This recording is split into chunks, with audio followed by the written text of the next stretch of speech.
한겨울밤 전남 구례의 작은 파출소 앞에서 서성이는 검은 그림자가 있었습니다.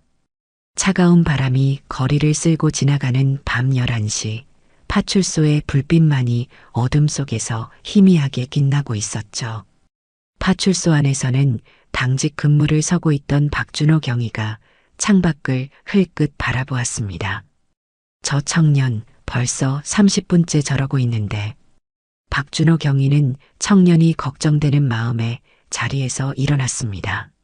한겨울밤이라 바깥 기온은 영하 8도까지 떨어져 있었죠. 이런 날씨에 청년이 계속 밖에서 서성이는 것이 마음에 걸렸습니다. 문이 열리자 찬바람이 파출소 안으로 훅 들어왔습니다. 박준호 경위는 재빨리 청년을 안으로 들어오라고 손짓했습니다. 청년은 잠시 망설이다가 조심스럽게 파출소 안으로 발을 들였죠. 추운데 어서 들어오세요. 차라도 한잔 하시죠. 박준호 경위는 즉시 따뜻한 차를 준비했습니다. 청년의 얼굴은 추위로 붉게 상기되어 있었고 손은 가늘게 떨리고 있었죠. 낡은 점퍼는 이런 날씨를 견디기에는 너무나 허술해 보였습니다. 무슨 일이신가요? 이런 늦은 시간에. 박준호 경위의 목소리에는 따뜻함이 묻어났습니다. 청년은 잠시 말을 고르는 듯 머뭇거렸죠. 찻잔을 받아든 손이 여전히 떨리고 있었습니다. 사실은 청년의 목소리는 힘이 없었습니다. 마치 며칠째 제대로 된 끼니를 못 먹은 사람처럼 기운이 없어 보였죠. 박준호 경위는 청년이 말을 이어갈 수 있도록 기다려 주었습니다.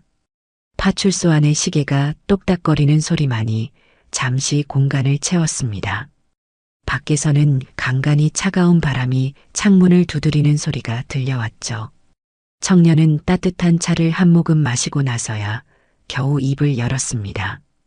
일자리를 구하러 왔었는데 잘 안 됐습니다. 청년의 목소리에는 절망감이 묻어났습니다. 박준호 경위는 청년의 이야기를 들으며 고개를 끄덕였죠.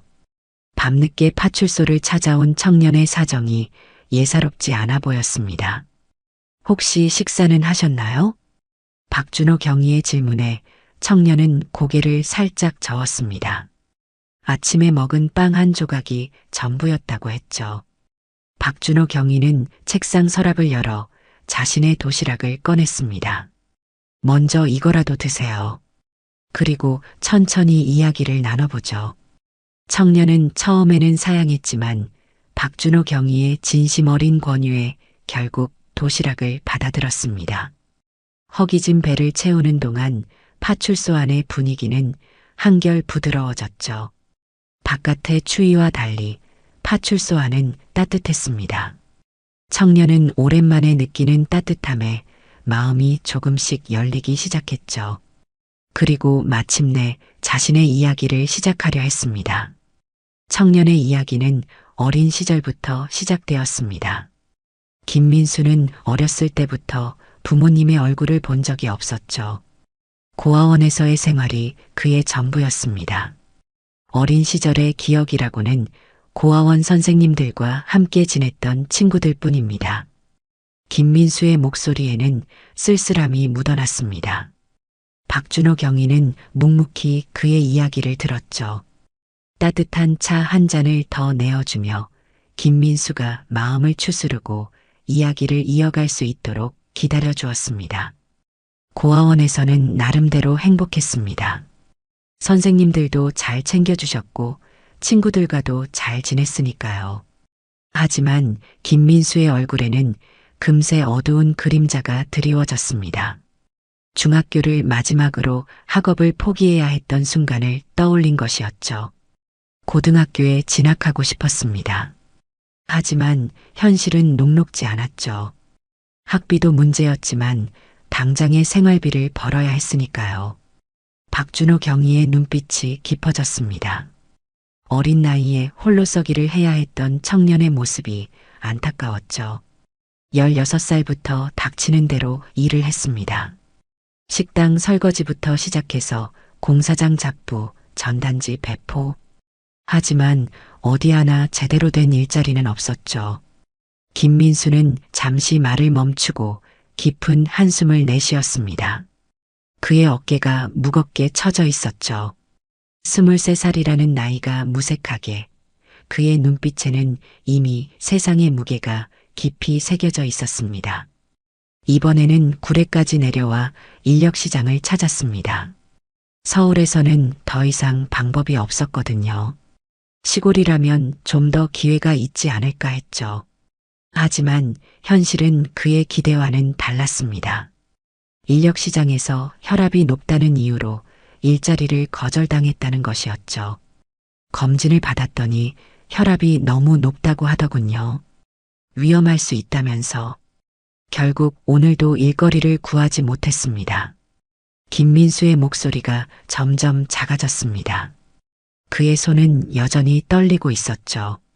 이번에는 추위 때문만은 아니었습니다. 사실 혈압약을 먹어야 하는데 그마저도 살 돈이 없어서. 박준호 경위는 청년의 말끝을 주에 깊게 듣고 있었습니다. 약을 살 돈조차 없는 상황이라면 당장의 끼니조차 해결하기 힘들 것이 분명했죠. 여기까지 오는데 쓴 차비가 전부였습니다. 일을 구해서 일당을 받으면 다시 올라갈 생각이었는데 김민수의 말은 거기서 멈췄습니다. 더 이상 말을 잇지 못했죠. 그의 눈가에 희미한 물기가 맺히는 것을 본 박준호 경위는 가슴 한켠이 무거워졌습니다. 파출소 안의 시계는 어느덧 자정을 가리키고 있었습니다. 창밖으로는 여전히 찬바람이 불고 있었죠. 김민수의 낡은 점퍼는 이 추위를 견디기에 턱없이 부족해 보였습니다. 박준호 경위는 잠시 생각에 잠겼습니다. 한밤중에 찾아온 청년을 그냥 내보낼 수는 없다는 생각이 들었죠. 특히 약도 제대로 먹지 못하는 상황이라면 더더욱 그랬습니다. 잠시만 기다려보세요. 제가 할 수 있는 것을 찾아보겠습니다. 박준호 경위의 말에 김민수는 고개를 들었습니다.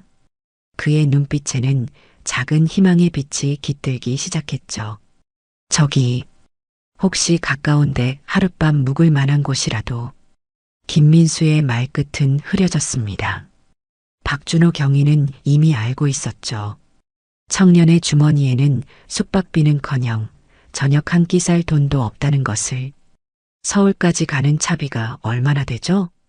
박준호 경위의 질문에 김민수는 잠시 머뭇거렸습니다. 구례에서 서울까지 가는 기차표는 3만 원이 조금 넘었죠. 그에게는 감히 꺼낼 수도 없는 금액이었습니다. 사실 여기 올 때 편도 차비만 들고 왔습니다. 일당을 받으면 돌아갈 수 있을 거라 생각했죠. 김민수의 목소리에는 자책감이 묻어났습니다. 너무 안일하게 생각했던 것은 아닐까 하는 후회가 밀려왔죠. 하지만 그때의 그에게는 다른 선택지가 없었습니다. 서울에서는 더 이상 방법이 없었거든요. 지하철역에서 노숙하면서까지 일자리를 찾아다녔는데 파출소 안은 잠시 침묵에 잠겼습니다. 창밖으로 들리는 바람소리만이 그 정적을 채웠죠. 박준호 경위는 청년의 말에서 절실함을 느낄 수 있었습니다. 혹시 도움을 받을 만한 지인은 없나요? 박준호 경위의 질문에 김민수는 고개를 저었습니다. 고아원 시절 친구들은 모두 재살기도 바빴고 일하면서 만난 사람들과도 깊은 관계를 맺지 못했다고 했죠. 늘 이곳저곳을 떠돌아다니다 보니 오래 연락하며 지낼 만한 사람이 없었습니다. 그의 말에는 깊은 외로움이 배어 있었습니다. 23살이라는 젊은 나이에도 불구하고 그의 삶은 이미 수많은 좌절과 고독으로 채워져 있었죠. 밖에서는 때마침 눈이 내리기 시작했습니다. 하얀 눈송이들이 파출소 창문을 스치고 지나갔죠. 그 모습을 바라보던 박준호 경위의 마음속에서는 어떤 결심이 자라나고 있었습니다. 오늘 서울 가는 막차가 있긴 한데. 박준호 경위의 말에 김민수는 고개를 푹 숙였습니다. 그에게 기차표 값은 너무나 큰 금액이었죠. 하지만 이대로 길거리에서 밤을 보내기에는 날씨가 너무 추웠습니다. 죄송합니다. 이런 상황에 찾아와서 김민수의 어깨가 떨리기 시작했습니다. 추위 때문만은 아니었죠. 그의 눈가에 맺혔던 눈물이 결국 볼을 타고 흘러내렸습니다. 박준호 경위는 잠시 자리를 비웠습니다. 옆 사무실에서 무언가를 가지러 간 것 같았죠. 잠시 후 그가 돌아왔을 때 손에는 작은 봉투가 들려 있었습니다.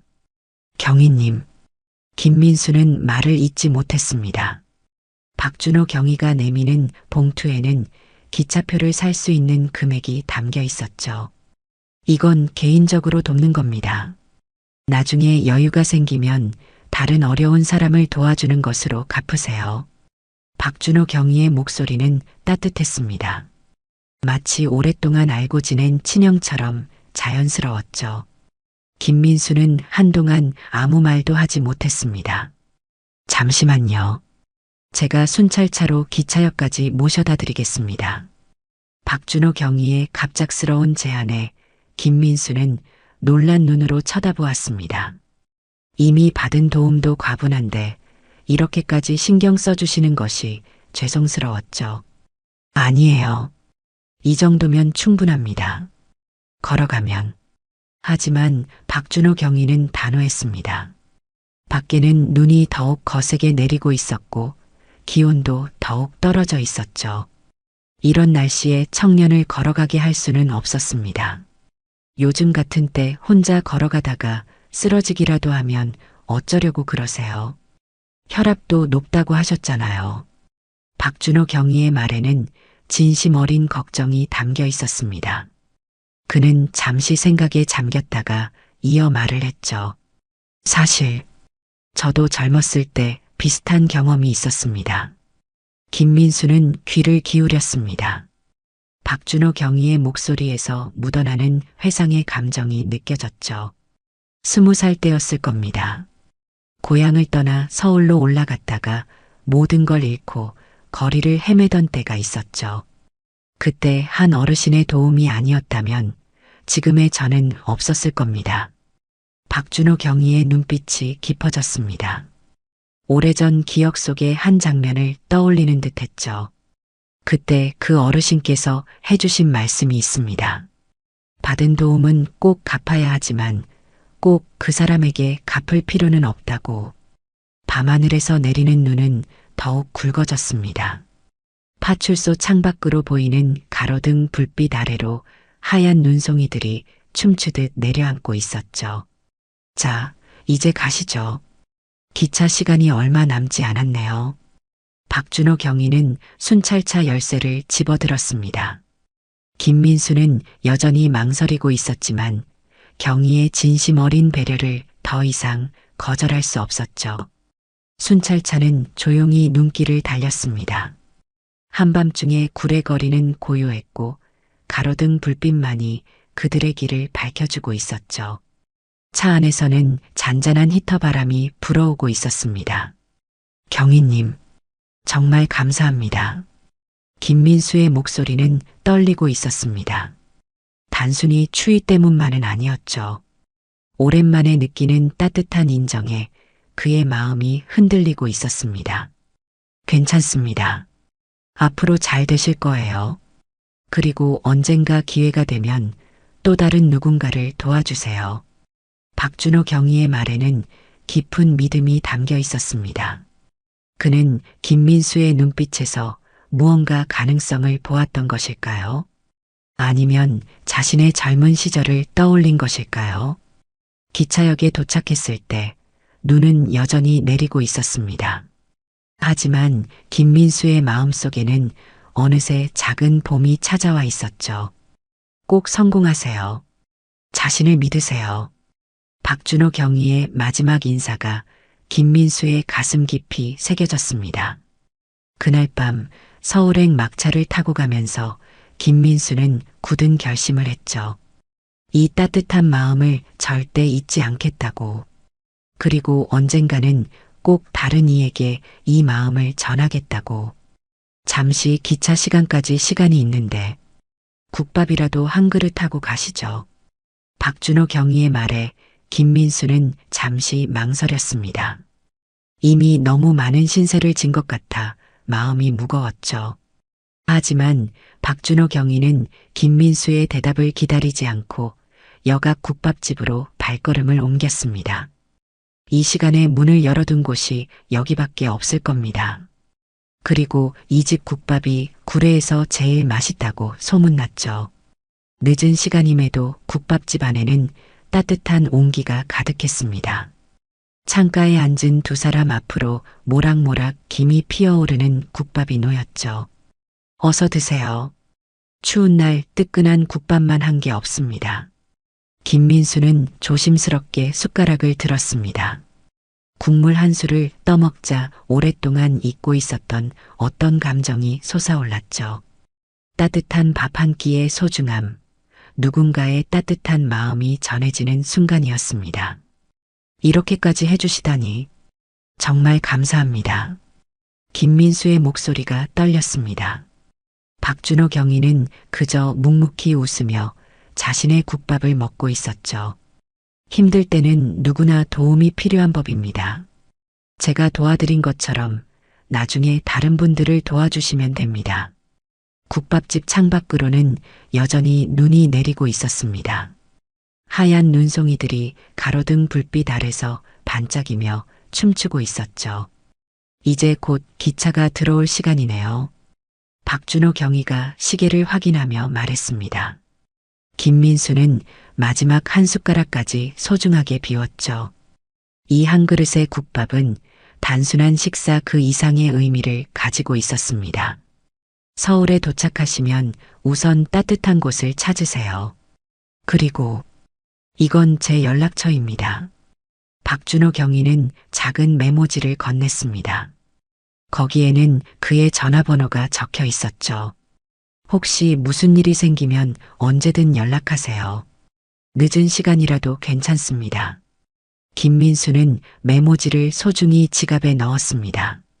그의 낡은 지갑 속에서 그 메모지는 마치 보물처럼 빛나 보였죠. 멀리서 기차의 기적 소리가 들려왔습니다. 서울행 막차가 구례역에 들어오고 있었죠. 김민수는 자리에서 일어났습니다. 꼭 보답하겠습니다. 제가 잘 되면. 하지만 박준호 경위는 가볍게 손을 저었습니다. 그의 얼굴에는 따뜻한 미소가 피어 있었죠. 자네가 잘 되는 게 나한테는 가장 큰 보답일 거야. 자, 이제 가보세요. 플랫폼으로 향하는 김민수의 발걸음은 더 이상 무겁지 않았습니다. 그의 어깨에는 작은 희망이 내려앉아 있었죠. 기차에 오르기 전 마지막으로 돌아본 순간 박준호 경위는 여전히 그 자리에 서서 손을 흔들고 있었습니다. 그날 밤 서울로 향하는 기차 안에서 김민수는 창밖을 바라보며 생각했습니다. 이제는 정말 달라져야겠다고.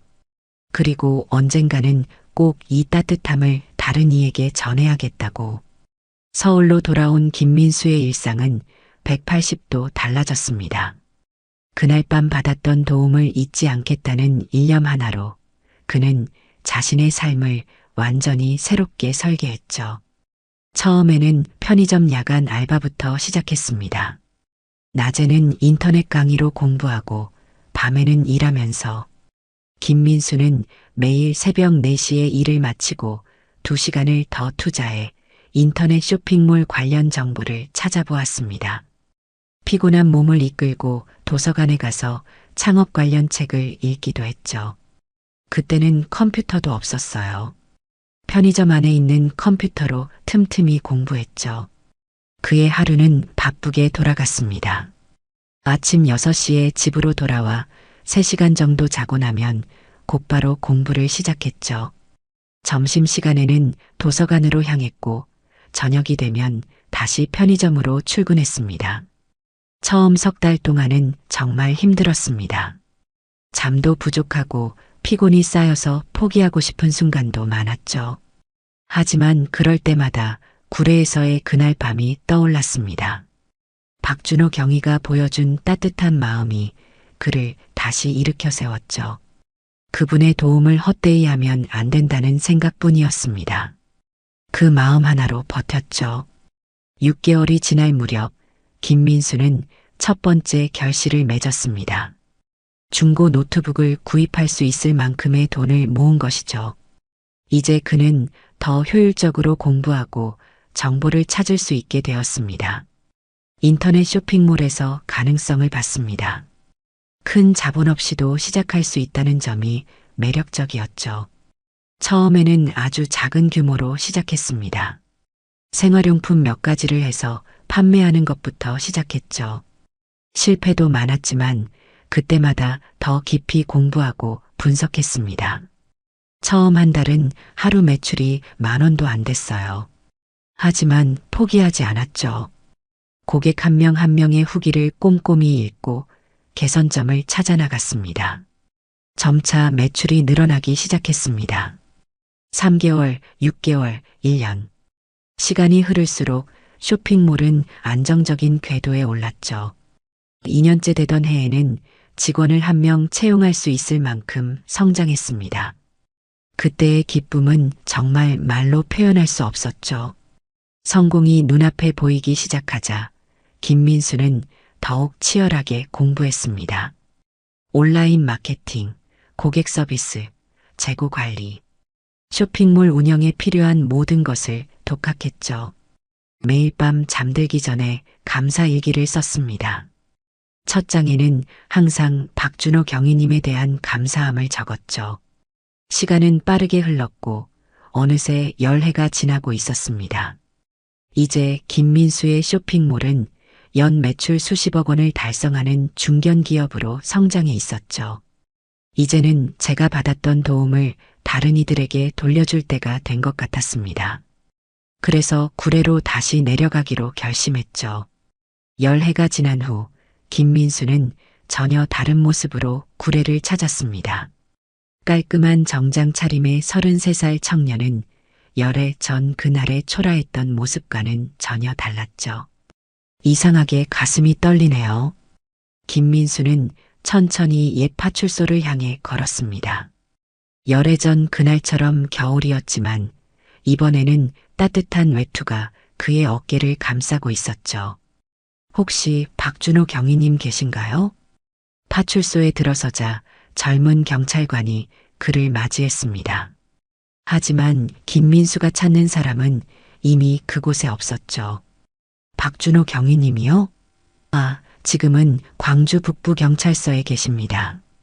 작년에 승진하셔서 경감으로 발령받으셨어요. 김민수의 발걸음은 곧바로 광주 북부경찰서로 향했습니다. 차로 1시간 남짓한 거리였지만 그 시간이 마치 열해 전 그날 밤처럼 길게 느껴졌죠. 박준호 경감님을 뵙고 싶은데요. 경찰서 안내데스크에서 방문 목적을 밝히자 직원이 잠시 내선 전화를 걸었습니다. 긴장된 마음으로 기다리던 중 복도 끝에서 익숙한 모습이 나타났죠. 혹시 박준호 경감은 김민수를 보자마자 알아보았습니다. 열해라는 세월이 지났지만 그날 밤의 기억은 선명하게 남아있었던 것이죠. 경감님, 정말 김군이군요. 많이 달라지셨네요. 두 사람은 잠시 말을 잇지 못했습니다. 시간이 멈춘 것처럼 서로를 바라보기만 했죠. 지금 시간 괜찮으신가요? 잠시 이야기를 나누고 싶은데 마침 점심시간이네요. 그날의 그 국밥집이 생각나는데 같이 가보실까요? 박준호 경감의 제안에 김민수는 감격스러운 마음을 감출 수 없었습니다. 그도 그날의 기억을 소중히 간직하고 있었던 것이죠. 아직도 그 국밥집이 있을까요? 물론이죠. 구례의 명물이니까요. 제가 운전하고 갈 테니 타시죠. 경찰서를 나서는 두 사람의 발걸음은 가벼웠습니다. 마치 오랫동안 기다려온 재회를 맞이하는 것처럼 그들의 마음은 설렘으로 가득 찼죠. 차 안에서 김민수는 지난 열해 동안의 이야기를 조금씩 꺼내기 시작했습니다. 듣고 있는 박준호 경감의 눈가에는 자부심과 감동이 어려 있었죠. 그렇게 그들은 다시 한번 그날의 그 국밥집으로 향했습니다. 이번에는 더 이상 절망과 좌절이 아닌 감사와 성공의 이야기를 나누기 위해서였죠. 와, 정말 그대로네요. 구례역 앞 국밥집의 모습은 열애 전과 하나도 변함이 없었습니다. 문을 열고 들어서자 익숙한 국밥 냄새가 김민수를 반겼죠. 여기 자리가 좋겠네요. 그날도 이 자리였던 것 같은데. 박준호 경감이 구석 자리를 가리켰습니다. 여전히 반듯한 제복 차림이었지만 어깨의 계급장은 달라져 있었죠. 하지만 그의 눈빛에 담긴 따뜻함은 열애 전과 똑같았습니다. 국밥 2그릇 주문할게요. 따끈따끈하게요.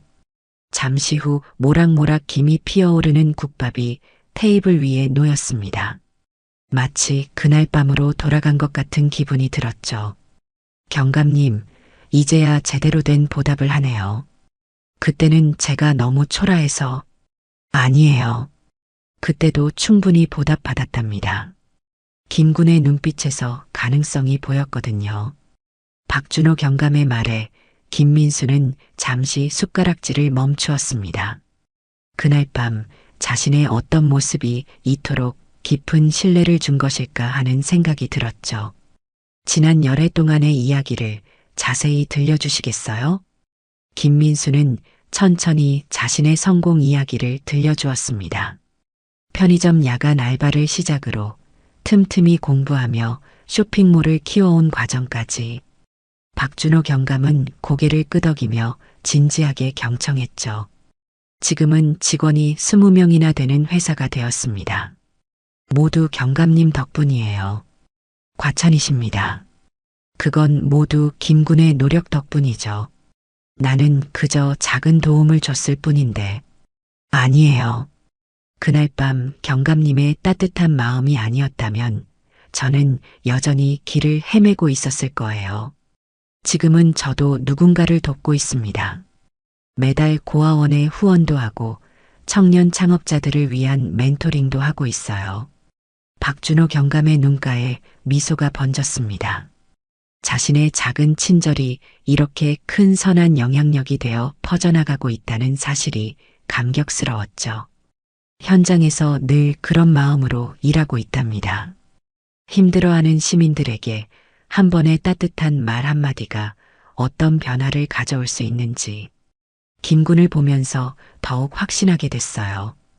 국밥집 창 너머로 따스한 겨울 햇살이 비쳐들었습니다. 열애 전 그날 밤의 차가운 바람과 눈보라가 거짓말처럼 느껴졌죠. 이제 오후 근무 시간이 다가오는데 이렇게 좋은 이야기를 들으니 더욱 힘이 납니다. 앞으로도 종종 찾아뵐게요. 이제는 제가 경감님께 힘이 되어드리고 싶습니다. 두 사람의 따뜻한 마음이 국밥처럼 훈훈하게 피어올랐습니다. 그들의 인연은 이제 단순한 도움을 주고받은 관계를 넘어 깊은 신뢰와 존경으로 이어진 특별한 인연이 되어 있었죠. 여전히 현장에서 따뜻한 마음으로 시민들을 돕고 있는 박준호 경감과 그의 도움을 받아 성공한 청년 사업가가 된 김민수.